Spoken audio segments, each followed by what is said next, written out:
आज बताने वाली हूँ हिंदी साहित्य का इतिहास। तो हिंदी साहित्य के इतिहास की सामग्री भक्तमाल चौधरी वैष्णव की वार्ता और 252 वैष्णव की वार्ता आदि ग्रंथों में मिलती है, किंतु काल विभाजन और नामकरण की कोई दृष्टि नहीं की गई थी। हिंदी साहित्य का इतिहास और प्रथम लिखने का श्रेय एक फ्रेंच विद्वान गार्सा द तासी को दिया जाता है। उन्होंने फ्रेंच भाषा में इसवार द ला स्टेंचुर रहुई ए हिंदुस्तानी नामक ग्रंथ में अंग्रेजी वर्ण क्रमानुसार हिंदी और उर्दू भाषा के अनेक कवियों का परिचय दिया, परंतु उन्होंने भी काल विभाजन और नामकरण की ओर ध्यान नहीं दिया था। इस परंपरा का दूसरा महत्वपूर्ण ग्रंथ हिंदी विद्वान शिव सिंह सेंगर का शिव सिंह सरोज है। इसमें लगभग 1000 भाषा कवियों के जीवन चरित्र और उनकी कविताओं के उदाहरण संग्रहित किए हैं, किंतु काल विभाजन का उसमें कोई संकेत नहीं है। इस संबंध में सबसे पहला प्रयास करने का श्रेय जॉर्ज गतियर्सन को है, पर जैसा कि उन्होंने स्वयं अपने ग्रंथ की भूमिका में स्वीकार किया है, उनके सामने अनेक ऐसी कठिनाइयां थी जिसमें वे काल क्रम एवं काल विभाजन के निर्वाह में पूर्णतः सफल नहीं हो सके। उन्होंने लिखा है, सामग्री को यथा संभव काल क्रमानुसार प्रस्तुत करने का प्रयास किया गया है। यह संवत सरल नहीं है और कतिपय स्थलों पर जो यह संभव सिद्ध हुआ है, उन्होंने हिंदी का इतिहास को निम्नलिखित 11 शीर्षकों के अंतर्गत विभाजित किया है। पहला, चार करण काल 1702 से 1300 ईस्वी तक। दूसरा, 15वीं सदी का धार्मिक पुनर्जागरण। तीसरा, जयसी की प्रेम कविता। चौथा हो गया ब्रज का कृष्ण संप्रदाय। पांचवा, मुगल दरबार। छठा, तुलसीदास। सातवां, रीति काव्य। आठवां, तुलसीदास के अन्य प्रवृत्ति। नौवां हो गया 18वीं शताब्दी। 10, कंपनी के शासन में जो हिंदुस्तान और 11वां हो गया महारानी विक्टोरिया के शासन में हिंदुस्तान। डॉक्टर गियर्सन के विभाजन में अनेक असंगतियां, न्यूनतम एवं त्रुटियां होती हुई भी प्रथम प्रयास होने के कारण इसका अपना महत्व है। आगे चलकर मिश्र बंधुओं ने अपने मिश्र बंधु विनोद 1913 में काल विभाजन का नया प्रयास किया, जो प्रत्येक दृष्टि में गियर्सन के प्रयास से बहुत अधिक प्रौढ़ एवं विकसित कहा जा सकता है। इनका काल विभाजन इस प्रकार थे। आरंभिक काल, जिसे हम पूर्व आरंभिक काल या उत्तर आरंभिक काल भी बोल सकते हैं, जिसकी ईस्वी थी 600 से 1343 विसर्ग, और उत्तर आरंभिक काल 1344 से 1444 विसर्ग। मध्यकाल में आते हैं। मध्यकाल, जो कि पूर्व मध्यकाल 1445 से 1560 विसर्ग, या प्रौढ़ मध्यकाल 1561 से 1580 विसर्ग। अलंकृत काल, पूर्व अलंकृत काल हो गया 1681 से 1790, और उत्तरांकलित काल हो गया 1791 से 1889 ईस्वी तक। परिवर्तन काल 1890 से 1925 विसर्ग। वर्तमान काल हो गया 1826 से अब तक, जो अभी तक चलते आ रहा है।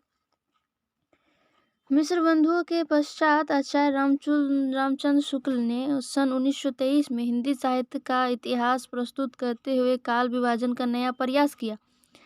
इनके काल विभाजन में अधिक सरलता, स्पष्टता एवं सुबोधता है। अपनी इसी विशेषता के कारण वह आज तक सर्वमान्य एवं सर्वत्र प्रचलित है। उनका काल विभाजन कुछ इस प्रकार है। आदिकाल, जैसे हम लोग वीरगाथा काल कहते हैं, इनका संवत था 1050 से 1375 ईस्वी।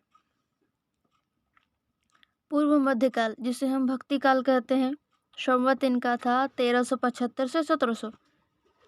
रीतिकाल, इसे हम उत्तर मध्यकाल के भी नाम से जानते हैं, किसी ने इन्हें रीतिकाल भी कहते हैं।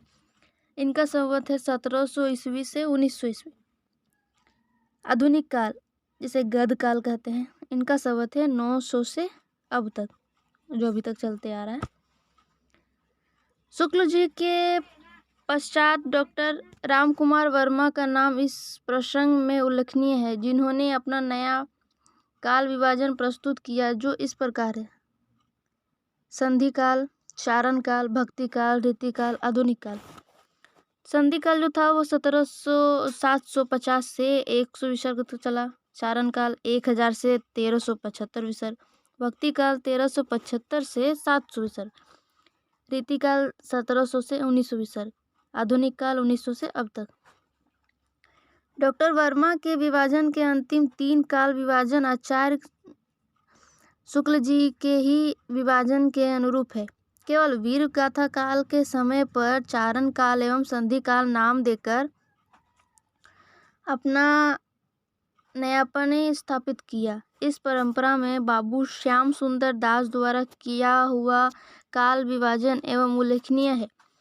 उनके काल विभाजन में आचार्य शुक्ल जी से कोई अधिक भिन्नता नहीं है। उनका काल विभाजन इस प्रकार है: आदिकाल वीर गाथा का युग संवत 1000 संवत से 1400 तक। पूर्व मध्यकाल भक्ति काल युग संवत 1400 से संवत 1700। उत्तर मध्यकाल रीति ग्रंथों का युग संवत 1700 से संवत 1900 तक। आधुनिक युग नवीन विकास का युग संवत 1900 से अब तक। उपयुक्त काल विभाजन की परंपरा में आचार्य शुक्ल जी के बाद कुछ विद्वानों ने थोड़ा बहुत परिवर्तन करके अपना काल विभाजन प्रस्तुत करने का प्रयास किया, परंतु शुक्ल जी का इतिहास लेखन का आधार ही अधिक वैज्ञानिक, तर्कसंगत और उपयुक्त प्रतीत होता है। डॉक्टर गणपति चंद्र गुप्त ने अपने ग्रंथ हिंदी साहित्य का वैज्ञानिक इतिहास में उसका अनुमोदन किया है।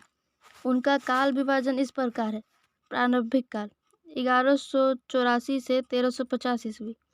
पूर्व मध्यकाल 1350 से 1600 ईस्वी। उत्तर मध्यकाल 1600 से 1857 ईस्वी।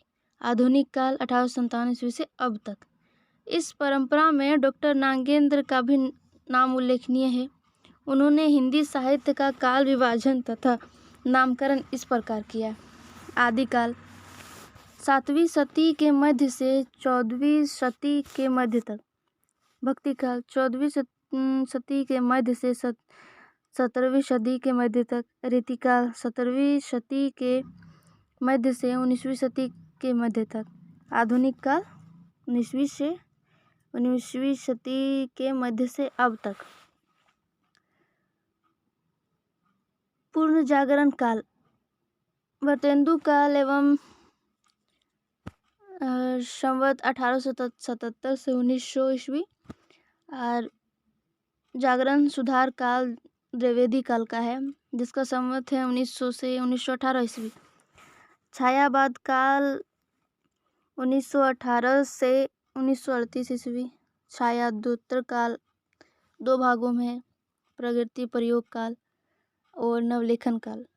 प्रगति प्रयोग काल संवत 1938 से 1953 ईस्वी। नवलेखन काल 1953 से अब तक।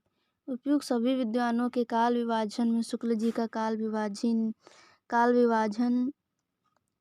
ही सर्वसम्मत एवं उपयुक्त माना जाता है।